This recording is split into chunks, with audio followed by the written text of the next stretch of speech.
सोचो कभी ऐसा हो तो क्या हो कि एक और एपिसोड में आपका स्वागत है। इंसान एक सामाजिक प्राणी है, ये तो हम सबने सुना है और इसकी वजह यही है कि हम बिना बात किए नहीं रह सकते, चाहे इशारों से, टेक्स्ट करके या किसी और तरीके से मैसेज भेजकर। तरीका कोई भी क्यों ना हो, कम्युनिकेशन हमारे लिए बेहद जरूरी है। पर कई बार कुछ ऐसी फीलिंग्स भी होती है जिन्हें हम बिना बोले अपने सामने वाले व्यक्ति को बताना चाहते हैं। अक्सर साइंस फिक्शन मूवीज में आपने देखा होगा कि कैसे कोई किसी के मन की बात जान लेता है। इसे ब्रेन टू ब्रेन कम्युनिकेशन और टेक्निकल वर्ड्स में टेलीपैथी भी कहते हैं। ऐसा प्रैक्टिकली कर पाना सुनने में इम्पॉसिबल लगता है, पर कैसा लगेगा अगर मैं आपको बोलूं कि brain to brain communication is real और ये पॉसिबल है। तो क्या होगा अगर आप किसी के मन को पढ़ पाओ और वो आपके मन को पढ़ ले। इसके बाद आपकी कोई भी सीक्रेट्स आपके नहीं रहेंगे। और क्या होगा अगर brain to brain communication possible हो जाए।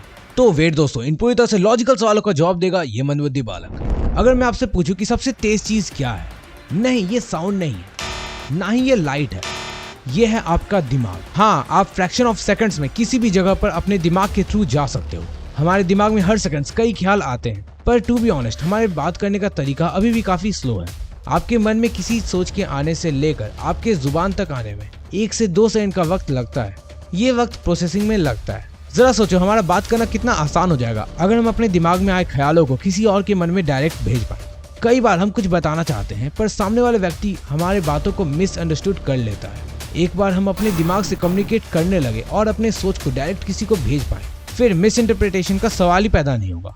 और इस ब्रेन टू ब्रेन कम्युनिकेशन को जब हम बड़े लेवल पर कर रहे होंगे तो उसे ब्रेन नेट कहेंगे। पर आखिर अब सवाल है, how brain to brain communication is possible. इसके लिए आपको कुछ चीजों को समझना होगा, जैसे कि BCI, जिसका मतलब ब्रेन कंप्यूटर इंटरफेस होता है। ये एक ऐसी टेक्नोलॉजी है जिसके थ्रू हम डायरेक्टली अपने ब्रेन से किसी मशीन को या रोबोट को कमांड भेज सकते हैं, और ये दोनों तरीके से काम करता है। मतलब कि कोई technology like transcranial magnetic stimulation, ये हमारे ब्रेन के कुछ हिस्सों को स्टिमुलेट कर सकता है। और इन्हीं दोनों टेक्नोलॉजी का इस्तेमाल करके ब्रेन टू ब्रेन कम्युनिकेशन अब संभव हो चुका है। इसमें किसी मशीन को इन्फॉर्मेशन देने की जगह हम डायरेक्ट सेकंड पर्सन के ब्रेन में अपने इन्फॉर्मेशन को ट्रांसफर करते हैं। हार्वर्ड यूनिवर्सिटी ने एक एक्सपेरिमेंट भी कंडक्ट किया जहां कैंडिडेट ने EEG कैप पहनकर अपने ब्रेन से डायरेक्टली चूहे के टेल को कंट्रोल किया। लेकिन ये कैसे हुआ, इसको समझने से पहले हम ये समझते हैं कि EEG क्या है। तो इट मीन्स इलेक्ट्रोएन्सेफेलोग्राफी। इसका इस्तेमाल ब्रेन में चल रहे इलेक्ट्रिकल एक्टिविटी को रिकॉर्ड करने के लिए होता है। इस एक्सपेरिमेंट में EEG कैप ने उस कैंडिडेट के मन में चल रहे एक्टिविटी को पिक किया और सिग्नल्स में ट्रांसमिट कर दिया। देन इसे अल्ट्रासोनिक इमीटर में भेजा गया, जिसके वजह से रैट टेल विगल किया। इसके बाद वॉशिंगटन रिसर्चर्स ने भी एक एक्सपेरिमेंट किया जहां 2 लोगों ने बड़े स्पेशल तरीके से एक गेम खेला। इसमें एक पर्सन को सिर्फ स्क्रीन दिखाई दे रही थी और उसने EEG कैप पहन रखा था। वहीं सेकंड पर्सन को कोई स्क्रीन दिखाई नहीं दे रही थी। इंस्टेड उनके पास उस गेम को प्ले करने का एक कंट्रोलर था। एंड सेकंड पर्सन ने ब्रेन के मोटर कॉर्टेक्स पार्ट के ऊपर ट्रांसक्रेनियल मैग्नेटिक कॉइल लगाए रखा था, जिसके बाद इलेक्ट्रिक सिग्नल्स के थ्रू ब्रेन का एक सर्टेन पार्ट स्टिमुलेट हो पाए। अब जब स्क्रीन पर फर्स्ट पर्सन ने सिर्फ बटन प्रेस करने का सोचा, साइमल्टेनियसली सेकंड पर्सन ने एक्चुअली कंट्रोलर का बटन हिट किया। ये इस वजह से ही हुआ क्योंकि EEG ने फर्स्ट पर्सन के ब्रेन में चल रहे इलेक्ट्रिक सिग्नल को पिक किया, देन ट्रांसक्रेनियल मैग्नेटिक कॉइल की तरफ सेंड किया, जिसकी वजह से सेकंड पर्सन के मोटर कॉर्टेक्स में कुछ एक्टिविटी हुई और उसने अनजाने में बटन प्रेस कर दिया। तो ये एक्सपेरिमेंट्स एक्चुअली बहुत बेसिक है, पर हम इन्हें फ्यूचर में डेवलप होने वाले ब्रेन टू ब्रेन कम्युनिकेशन का एक बीटा वर्जन जरूर कह सकते हैं। वैसे तो इस छोटे से इन्फॉर्मेशन को इन एक्सपेरिमेंट्स में ट्रांसफर करने में काफी ज्यादा वक्त लगा, पर वी ऑल नो जैसे वक्त बीतेगा टेक्नोलॉजी इंप्रूव होते जाएगी और जैसा हम फिल्मों में देखते हैं वो आगे चल के हकीकत होगा। ब्रेन टू ब्रेन कम्युनिकेशन से एक बड़ा फायदा उन्हें भी होगा जो वर्बली बोलने की एबिलिटी लूज कर चुके हैं या जो बोल नहीं सकते। ब्रेन टू ब्रेन कम्युनिकेशन के थ्रू हम ना सिर्फ वर्ड्स बल्कि फीलिंग्स को भी क्लियरली समझ पाएंगे और इससे एजुकेशन सेक्टर में भी बहुत मेजर हेल्प होगा। एज एन एग्जाम्पल, मान लो आपको सर्जन बनना है तो आप सिर्फ किताब पढ़ के बेसिक नॉलेज ले सकते हो, पर एक सर्जन के माइंड में सर्जरी करने वक्त क्या चल रहा होता है ये आप कभी भी नहीं समझ पाओगे। आपको वो कॉन्फिडेंस नहीं मिलेगा। पर ब्रेन टू ब्रेन कम्युनिकेशन के बाद अगर आप किसी सर्जन से इससे रिलेटेड बात करोगे तो वो आपको बता पाएंगे कि एक सर्जरी करने वक्त क्या फील होता है, what's the right way to do it, जिससे एक प्रैक्टिकल एक्सपीरियंस जैसा महसूस होगा। एज एन एग्जाम्पल, आप 3D मूवीज देखते होगे तो कैसा फील होता है, जैसे कि हम उस जगह पर मौजूद हो।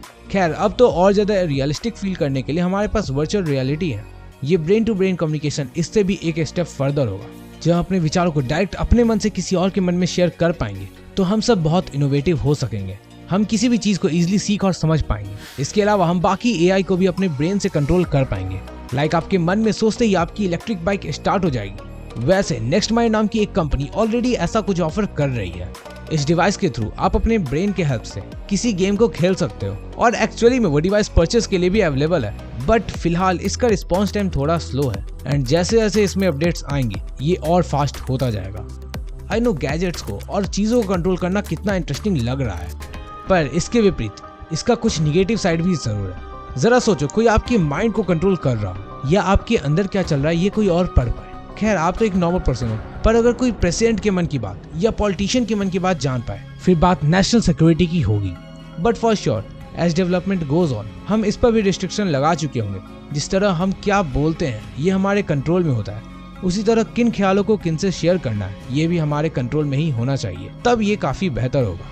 इसके बाद कई सारे लैंग्वेजेस भी मिट चुके होंगे, क्योंकि जब ज्यादातर वक्त हम अपने ख्यालों से बातचीत करेंगे तो हमारी बोलने की जरूरत भी नहीं होगी। पर कभी सोचा है अगर हम 1 साल के लिए बोलना बंद कर दें तो क्या होगा? लेकिन ये हम किसी और वीडियो में सोचेंगे। तब तक के लिए सोचो कभी ऐसा हो तो क्या हो कि एक और वीडियो में हम फिर से मिलेंगे। तुम लोग कहीं मत जाना, क्योंकि जाना वापस तो यहीं पे आना। और हाँ, मैं तो चला, सब्सक्राइब कर देना, ठीक है? बाय।